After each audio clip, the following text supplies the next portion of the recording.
तो कैसे हैं आप लोग? रिलेट करने की ज़रूरत नहीं है कि सर ने जो ये बोला है ये हमने कहीं पे सुना है।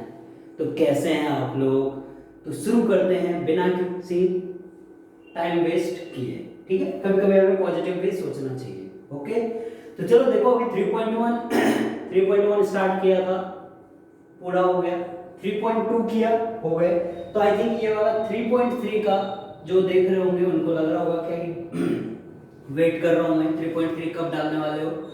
तो 3.3 एक्सरसाइज 10 सीबीएसई का अभी जस्ट देखो कैसे सॉल्व करते हैं। वही मैं बोलूंगा फिर से कि पिछली बार कैसे सॉल्व किया था, सेम वही तरीका अपनाना है अपने को, कुछ भी नया करने की जरूरत नहीं। जस्ट क्वेश्चन रीड करेंगे और देखते हैं कि कैसे सॉल्व कर सकते हैं। ठीक है, तो चलो एक सेकेंड है।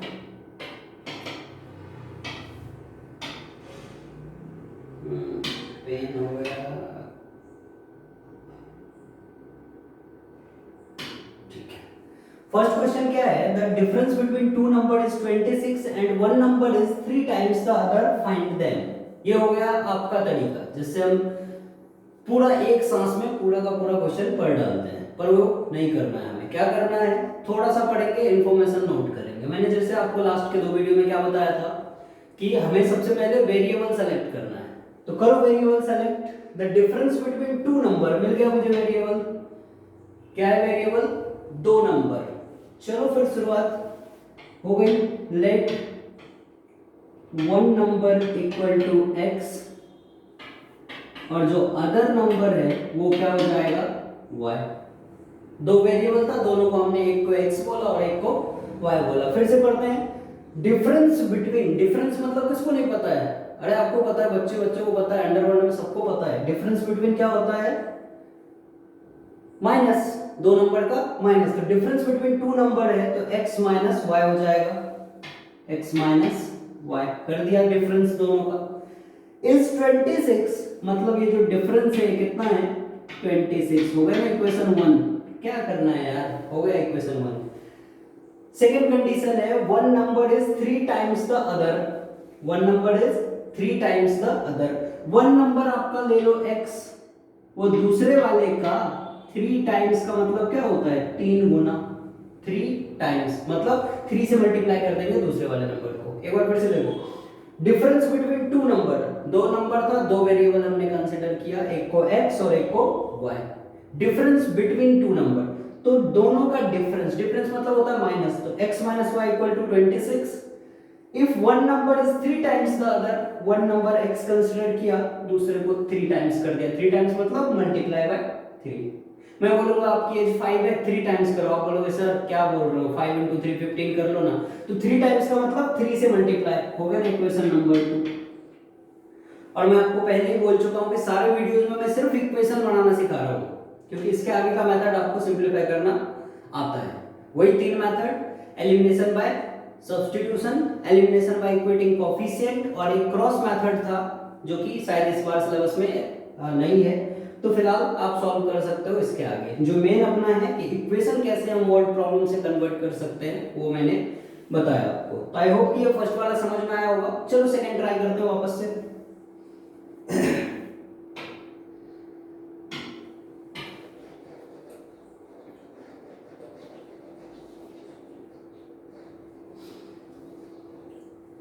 हाँ, तो वही लोग सेकंड क्वेश्चन में जो है पढ़ लो एक बार, कलर चेंज कर लेता है इस बार, थोड़ा ब्लैक ले लेते हैं।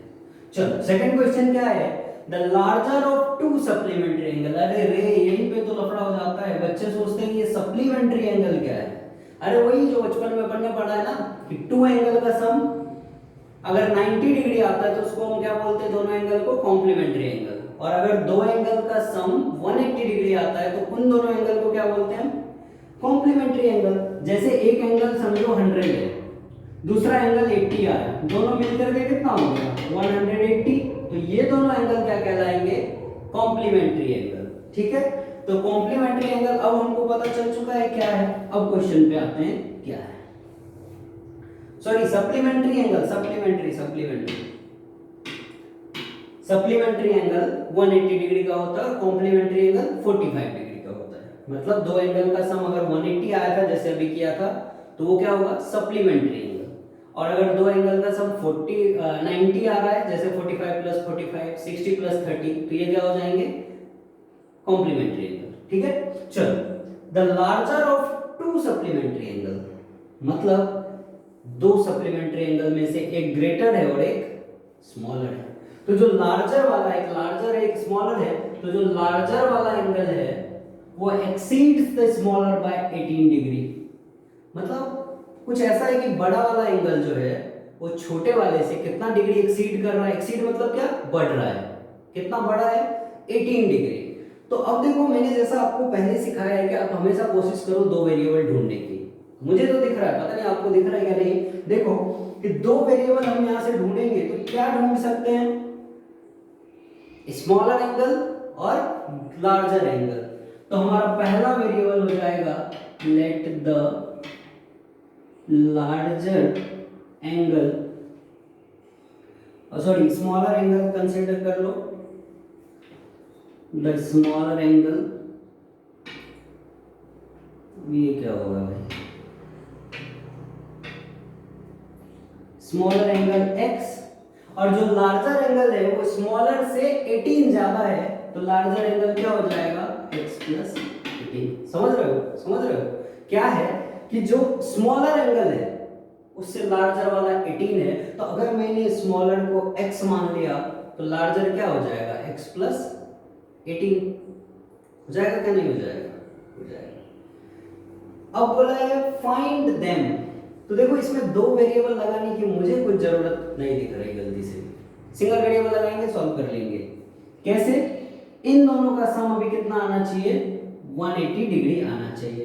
तो अभी हम लिखेंगे x plus 18 equal to 180 degree, 2x plus 18 equal to 180 degree, 2x equal to 180 minus 18, 2x equal to 180 में से 18 माइनस करो, कितना हो गया? 162। तो x इक्वल टू क्या हो जाएगा? 162 डिवाइड बाय 2, 2 8 जा 16, 2 1 जा, तो x इक्वल टू 81। अब स्मॉलर एंगल आपके पास आ चुका है कितना? 81। स्मॉलर एंगल 81, तो जो लार्जर एंगल होगा वो क्या हो जाएगा?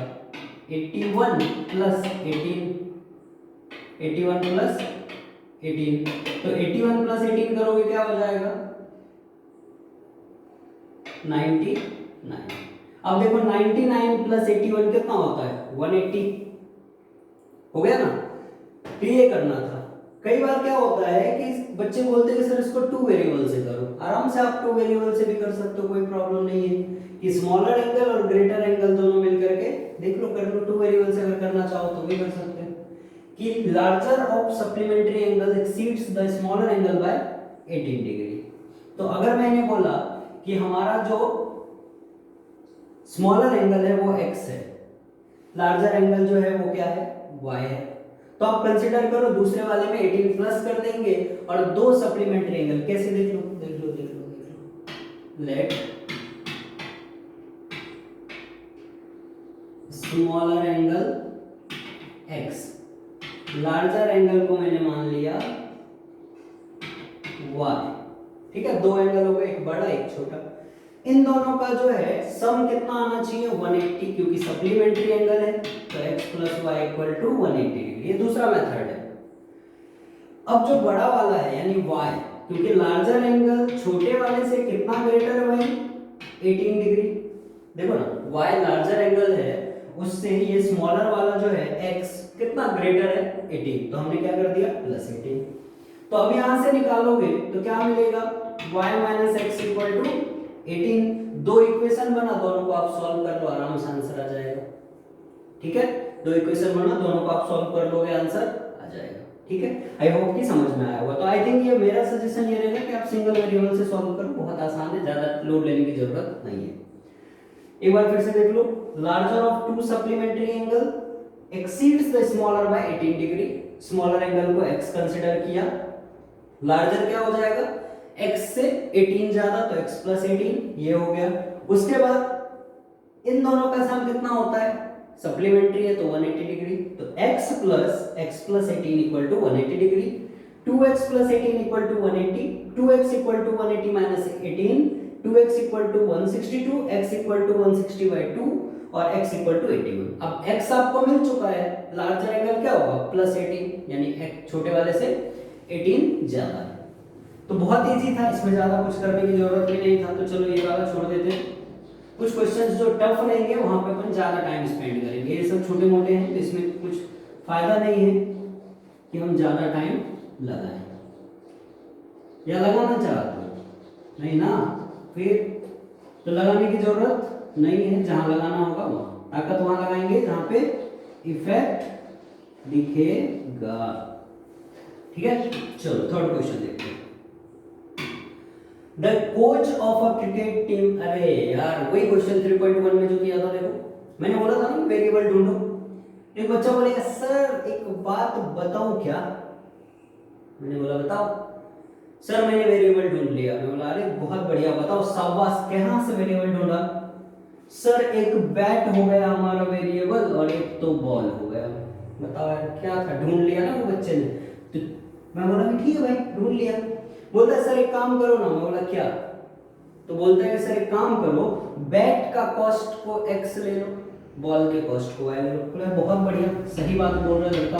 तो let cost of one bat equal to x rupees, cost of one bat one ball, sorry bat तो ले लिया, ball equal to y rupees. अब एक बात बताओ मुझे कि एक बैट का कॉस्ट x रुपीज है, कितना बैट है भाई 7, तो 7 का कॉस्ट क्या हो जाएगा? फिर से वही बात, अकॉर्डिंग टू क्या, अरे क्वेश्चन 7 बैट है तो 7x प्लस 6 बॉल है तो 6 इंटू है। अरे बाबू वही बात कि एक चॉकलेट 2 रुपए का है तो 5 चॉकलेट कितने का होगा? क्या बात कर रहे हो सर 10 रुपए का? अरे वही कर रहे भाई, एक बैट का कॉस्ट x रुपीज है तो 7 बैट का कॉस्ट 7 इंटू एक्स, लिख दिया ना 7x, प्लस एक बॉल का कॉस्ट y रुपीज है तो 6 बॉल का 6 इंटू y, और जितना बैट और बॉल का टोटल कॉस्ट होगा वही तो है ना ये 3800 इक्वल टू 3800। इक्वेशन 1 बन गया ना। क्या नया कर रहा हूं यार, कुछ नया नहीं कर रहा हूं। अभी एक बच्चा पीछे से बोल रहा है सर ये तो मुझे आता है। अरे बहुत बढ़िया, आता है ना आपको, बस और क्या चाहिए, इजी है, आना चाहिए, सबको आना चाहिए। चलो सेकंड कंडीशन क्या है, c बाय 3 बैट। अरे यार वही बात, नहीं आता है क्या?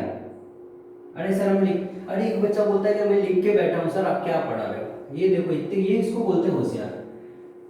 3 बैट बोलता है सर लिखो ना 3x, एक बैट का कॉस्ट x है, 3 बैट का कितना होगा 3x। मैं बोला लिख दिया भाई, और बता। वो बोलता है सर एक काम करो, आप 5 बॉल ले रहे हो, एक बॉल का कॉस्ट y रुपीज है, 5 बॉल का क्या हो जाएगा 5y, लिख दिया। वो बोलता है सर 3 बॉल का कॉस्ट और 3 बैट का कॉस्ट और 5 बॉल का कॉस्ट, यही तो है ना ये 1750 रुपए। तो इधर पे 1750 इक्वेशन। अब वो बच्चा हंसता हुआ दौड़ता हुआ मेरे पास आया, मेरे को बोलता है सर 2 इक्वेशन बन गया, अब मैं सॉल्व कर लूंगा, आप टेंशन मत लो, आप अगला करा। क्या बोलते हैं, कराएं अगला? नेक्स्ट समझने की जरूरत है नहीं। 2 वेरिएबल कंसीडर किया, एक को बैट लिया, एक को बॉल लिया, कॉस्ट के रिस्पेक्ट में सारी वैल्यू गिवन है। तो एक बैट का कॉस्ट x कंसीडर किया, एक बॉल का कॉस्ट y कंसीडर किया। एक bat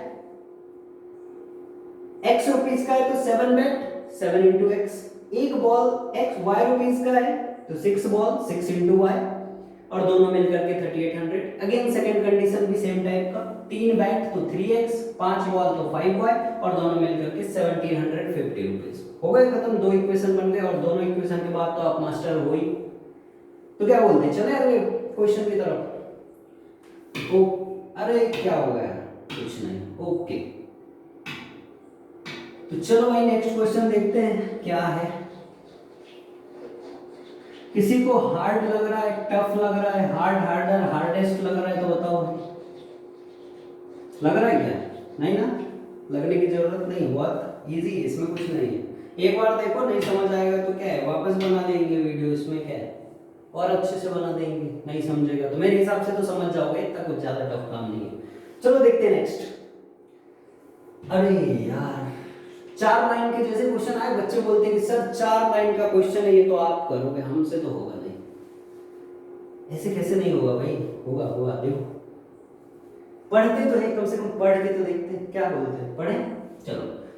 The taxi charges in a city consist of fixed charge together with the charge for the distance covered. For a distance of 10 km the charge paid 105 and journey of 15 km the charge paid is 155. What are the fixed charge and charge per kilometer? How much does a person have to pay traveling a distance of 25 km? Sir हमसे नहीं आ रहा है।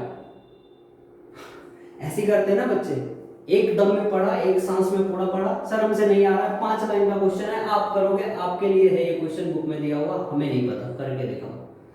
अरे नहीं यार बहुत आसान है, देखो थोड़ा थोड़ा पढ़ो, थोड़ा थोड़ा। The taxi charges in a city consist of fixed charge together with the charge for the distance covered. देखो टैक्सी चार्ज कैसा अपन वो ओला उबर करते हैं ना, सेम। अरे कुछ फर्क नहीं पड़ेगा, ठीक है ना, करते हैं, मैं भी करता हूँ। हाँ तो उसमें क्या रहता है, एक तो फिक्स चार्ज लेते हैं 50 रुपए, 100 रुपए, 60 रुपए, 20 रुपए, मुझे नहीं पता कितना लेते हैं, पर लेते हैं। उसके बाद क्या होता है, पर किलोमीटर चार्ज ऐड करते हैं। जैसे आपसे 50 रुपए तो फिक्स लिया कि आपने बुक किया है तो इतना चार्ज आपको लगेगा। उसके बाद अगर आप पर किलोमीटर जाओगे तो 10 रुपए पर किलोमीटर लगेगा। अरे वही क्वेश्चन है भाई, फिक्स चार्ज का मतलब क्या कि आपने बुकिंग की, मतलब आपको चार्ज देना पड़ेगा। उसके बाद क्या है, पर किलोमीटर चार्ज का मतलब क्या है, पर किलोमीटर चार्ज का मतलब कि आप जितना 2 किलोमीटर चलोगे 2 किलोमीटर का पैसा दोगे एडिशनल, फिक्स चार्ज के अलावा। अगर आप 4 किलोमीटर चलोगे तो 4 किलोमीटर का एडिशनल दोगे। तो बस हमें 2 चीज मिल चुका है, आपको नहीं दिख रहा होगा पर मुझे दिख रहा है, तुम लोगों को भी शायद थोड़ा थोड़ा आजू बाजू घूम रहे होंगे।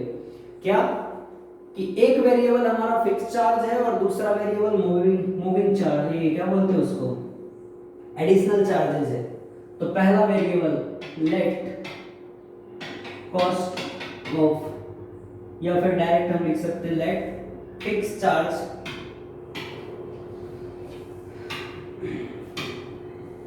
लेट फिक्स चार्ज कितना हो गया,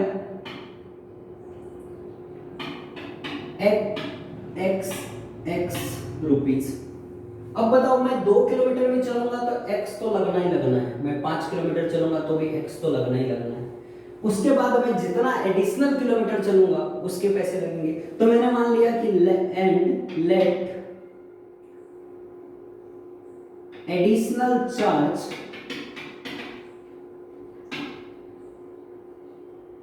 पर kilometre equal to y rupees. 2 variable मैंने ढूंढ लिया, फिक्स चार्ज और एडिशनल चार्ज। फिक्स को बोला x रुपीस, एडिशनल को बोला y रुपीस पर किलोमीटर। एक बच्चा बोलता है सर मुझे समझ में आ गया आप क्या बोलने वाले हो कि फिक्स चार्ज x रुपीस है तो x लिखो, प्लस ये 10 किलोमीटर आदमी चल रहा है ना, तो आपने 1 किलोमीटर का कितना बोला y रुपीस, तो 10 किलोमीटर का कितना हो जाएगा 10 y रुपीस। फिक्स चार्ज तो लगने ही लगने वाला है, और 1 किलोमीटर का जब आप y रुपीस कंसीडर कर रहे हो तो 10 किलोमीटर का कितना होगा 10 y रुपीस। और सर यही दोनों मिलकर के वो आदमी कितना पे कर रहा है 105 रुपीस। एक इक्वेशन तो बन गया भाई, फिक्स चार्ज प्लस पर किलोमीटर y रुपीस है तो हम 10 किलोमीटर चल रहे थे 10y, और दोनों मिलकर के 105 फर्स्ट कंडीशन में पे कर रहे हैं। वो बच्चा बहुत होशियार है, मेरे को लगे से बोलता है कि सर मैं दूसरा इक्वेशन भी बना के दिखाऊं क्या, मैं बोला वाड़े बहुत अच्छी बात है दिखाओ। वो बोलता है सर ये लो फिर से लिखो fix charge x rupees plus पर किलोमीटर को आपने जब y माना है तो सेकंड कंडीशन में सर वो देखो ना 15 किलोमीटर चल रहा है तो 15y हो जाएगा। और sir fix charge plus additional charge दोनों मिलकर के वो दूसरे कंडीशन में कितना पे कर रहा है 155 तो 155 इक्वेशन नंबर 2। अरे बाबू नहीं समझ आया क्या कि मैंने बोला कि फिक्स चार्ज x रुपीस है, फिक्स है, x लगना ही लगना है तो x है। Additional charge per kilometre y rupees है कि अगर मैं 2 किलोमीटर चलूंगा तो 2y, 3 किलोमीटर तो 3y, अगर मैं 10 किलोमीटर चल रहा हूं तो 10y। तो fix charge plus additional charge दोनों मिलकर के कितना पे कर रहा है 105 फर्स्ट कंडीशन में, fix charge x rupees, additional charge 15y, क्योंकि 15 किलोमीटर जा रहा है एडिशनल, तो 15 into y, और दोनों मिलकर के 155, इक्वेशन 2। दो इक्वेशन बन गया, बाकी आप मास्टर हो ही। तो आई होप कि ये भी समझ आया होगा। चलो क्या करें फिर, नेक्स्ट क्वेश्चन देखते हैं। अरे गड़बड़ हो गया, नेक्स्ट क्वेश्चन देखते हैं, इसको हटा देते हैं।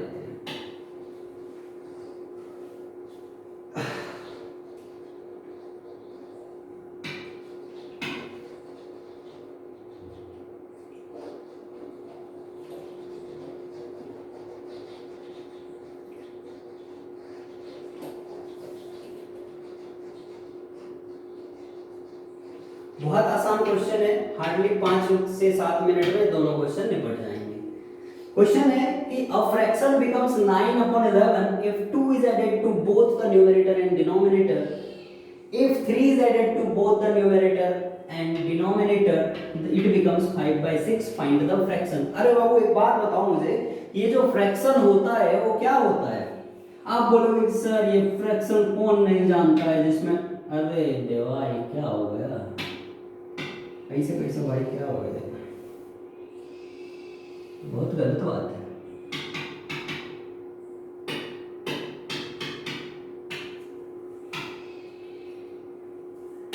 हाँ अब ठीक है, बढ़ा लेते हैं वापस से। हाँ चलो, हाँ ये था फ्रैक्शन। क्या होता है, कोई बच्चा बोलता है सर कुछ भी पूछते हो आप, फ्रैक्शन किसको नहीं पता है, जिसमें होता है ऊपर क्या न्यूमरेटर और नीचे क्या होता है डिनोमिनेटर।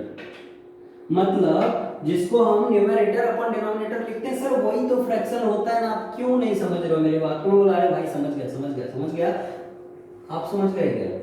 न्यूमरेटर और डिनोमिनेटर मतलब न्यूमरेटर अपॉन डिनोमिनेटर। अरे नहीं समझ रहे तो ये देखो 4/3 फ्रैक्शन है क्या, 4 न्यूमरेटर में है और 3 डिनोमिनेटर में।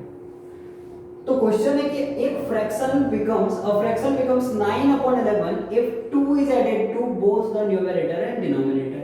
तो अगर मैंने फ्रैक्शन कुछ ऐसा कंसीडर किया कि लेट, इसको काट दो, let numerator equal to x and denominator equal to y, so fraction क्या हो जाएगा हमारा x/y, ये हो गया हमारा फ्रैक्शन।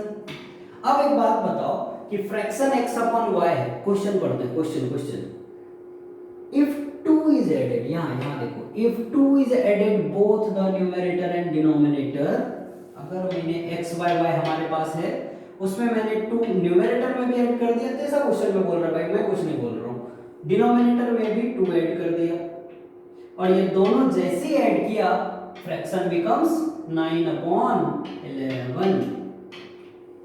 क्रॉस मल्टीप्लाई कर लो, 11 into x plus 2 equal to 9 into y plus 2। समझ आ रहा है क्या? फ्रैक्शन x/y बना, 2 अगर न्यूमरेटर डिनोमिनेटर दोनों में ऐड करते हैं तो फ्रैक्शन क्या हो जाता है 9/11। तो इसलिए हमने न्यूमरेटर में भी 2 ऐड कर दिया, डिनोमिनेटर में भी 2 ऐड कर दिया, और फ्रैक्शन कितना हो गया 9/11। By cross multiplying x11 into x plus 2, 9 into y plus 2, solve करोगे 11x plus 22, 9y plus 18, 11x minus 9y equal to 18 minus 22 equal to -4, equation number 1। कुछ करना नहीं, हो गया इक्वेशन 1। अभी इक्वेशन 2 बना के दिखाता हूं आपको, देखो फिर से वही बात, इफ, अरे देखो इधर भाई इधर, if 3 is added to both the numerator and denominator it becomes 5/6। पिछली बार क्या ऐड किया था 2, इस बार 3 ऐड करने को बोल रहा हूं, बच्चा मेरे को बोलता है सर ये मैं कर लूंगा, आप लिखो मैं बताता हूं। बोलता है क्या सर लिखो x + 3। मैं बोला क्यों? क्योंकि सर x न्यूमरेटर है और बोला है कि 3 ऐड करो न्यूमरेटर एंड डिनोमिनेटर दोनों में, तो ऊपर भी 3 ऐड नीचे भी 3 ऐड, तो हो गया x + 3/y/3 इक्वल टू 5/6। फिर से cross multiply, 6 into x + 3 equal to 5 into y + 3। Simplify करना सबको आता है भाई, 10th में हो, सिंप्लीफाई करो, 2 इक्वेशन बनेंगे, खत्म कहानी।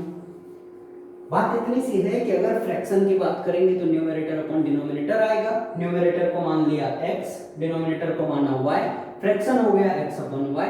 अब अगली कहानी स्टार्ट होती है यहां से कि a fraction becomes 9 upon 11 if 2 is added both in numerator and denominator। मैंने दोनों में ऐड कर दिया 2, न्यूमरेटर में भी डिनोमिनेटर में भी, और फ्रैक्शन हो गया कितना 9/11। सेकंड कंडीशन था if 3 is added both in numerator and denominator fraction becomes 5/6। मैंने दोनों में 3 ऐड कर दिया और ये क्या हो गया 5/6। सॉल्व करेंगे दो इक्वेशन, कहानी खत्म। लास्ट क्वेश्चन है, जल्दी से देखो और फिर हो गया चैप्टर खत्म।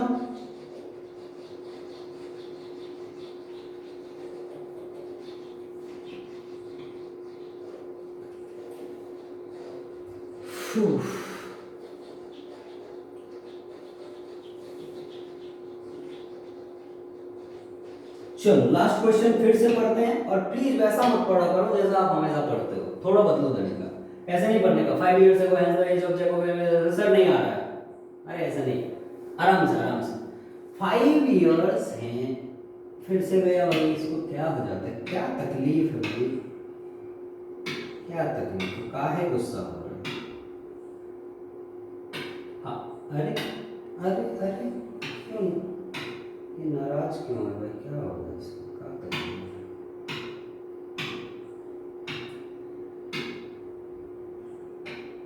अब चलो भाई, नहीं अब भी नहीं, हाँ अब चलेगा, गुस्सा हो जाता है, चलो कोई बात नहीं, माफ कर देते। 5 years hence, hence का मतलब होता है बाद। The age of Jacob will be 3 times that of his son. 5 years ago Jacob age was 7 times। अरे भाई कुछ भी वेरिएबल ढूंढो भाई, variable. What is the present age of their son. देखो वेरिएबल दो है, ऐसे क्वेश्चन हमने कर चुके हैं 3.1 और 2 में। एक तो जैकब है और उसका सन है। मान लेते हैं क्या, let the age of Jacob, या फिर ये नहीं लिखना चाहते हो तो ऐसा लिखो, थोड़ा अच्छा लगेगा। कैसा अच्छा लगेगा, जैकब्स एज, क्या लिखेंगे, अरे बोलो तो सही, Jacob's age equal to x years.